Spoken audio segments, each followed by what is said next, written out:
Hello, so in this video I'm going to be doing a fire safety private dwelling survey. So let's get started. Okay, so the very first thing we're going to be looking at are all the smoke alarms in the house, and we're going to be testing them and seeing the date at the back of the smoke alarm. So there's a smoke alarm right here, right outside the kitchen, which is perfect because that's where it's supposed to be. And let's check if it's working, and also let's check the date at the back of the smoke alarm. So here's my smoke alarm.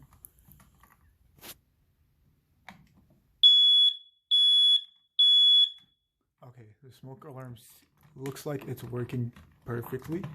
Now let's check the date at the back of the alarm.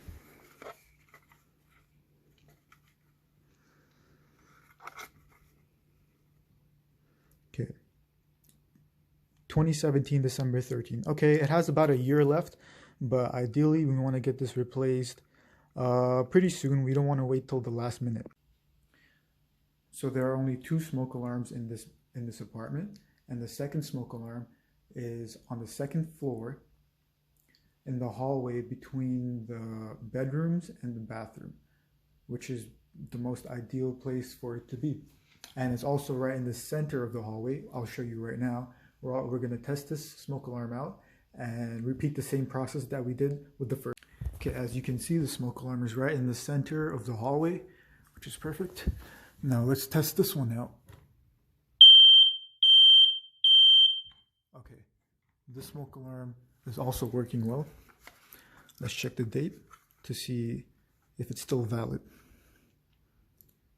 2019. Okay, this is a newer smoke alarm, so compared to the last one, so this is good to go. But I would still recommend that we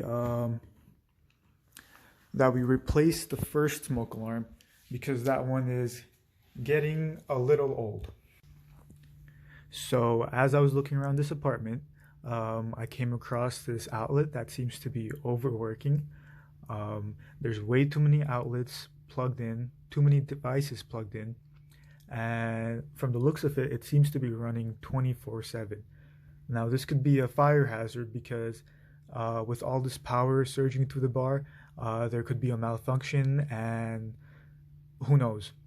So ideally what we want to do is unplug the entire bar when we're not using it, or even just unplug these devices when we're not using it. Or honestly, even just shutting this off while we're not using it, we could potentially save lives and stop the risk of a fire. So this is a hazard. We don't want to see this. So following this extension cord, I noticed that it's connected to an even bigger extension cord.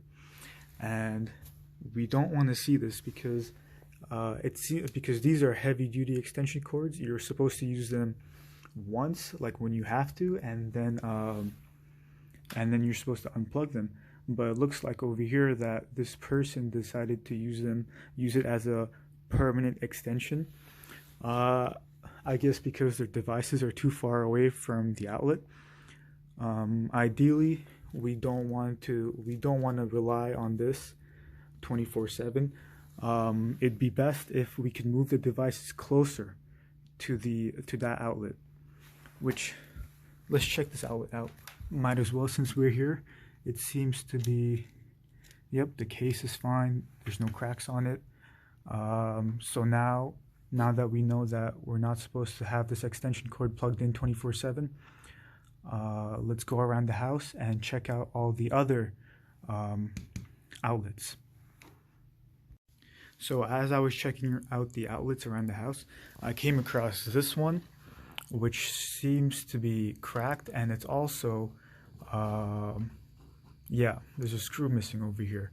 I have been informed though that this outlet does not work anymore, so it'd be best if we can, since it's not working, there's no threat in it technically, but it'd be best if you can put like a cover over it, or even like those plugs that go into the outlet so that no one uses it. Just because if this slides accidentally, there's all these wires that are being exposed in there, and that's no good. Okay, so now I'm gonna see if all the windows, I'm gonna make sure if all the windows are accessible and if we can get some fresh air from these windows just to make sure they're working. And this door. This is the door in the living room that leads to the balcony. One thing about the balcony is that I have been informed that the family leaves all their recycles outside in the balcony, which is good. We want to see flammables away from the house potentially. We want to see them outside, and the surrounding is all concrete.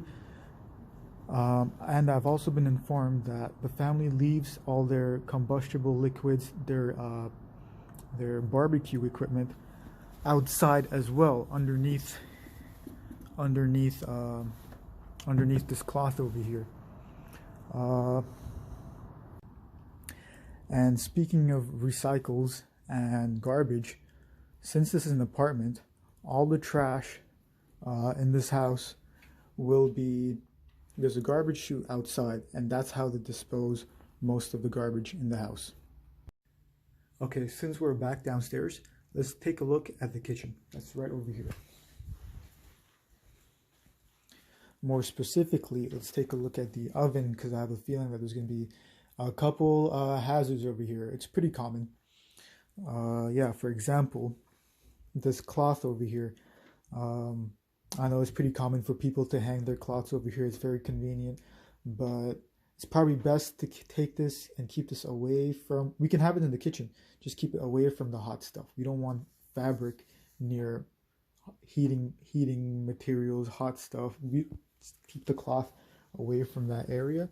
I'll put that right there. And then let's check at the ventilation. Okay, I can see some dust forming, maybe some grease. Yeah, it's not a huge, this is not a big issue. We just need to, it's a simple fix. All we need to do is clean the ventilation. Yeah, I can see some dust forming around there. That's gonna block the airflow going through the ventilation. Yeah, we gotta clean that as soon as possible. It's an easy fix, which is the good thing. Now, I will say that I am looking at this oven. I am a big fan of these little coasters you have over here. Yeah, this is a great idea, just to have a coaster over the stovetops in case when you're not using them. And also, it stops anything from getting in there, like liquids or even oil I see over there. It's going to stop that from getting to the rings over here. This is a great idea. Okay, so I've taken a look at the house, and I'm pretty happy with what I've seen so far. There are some small problems, like the ventilation. The ventilation needs to be cleaned pretty soon.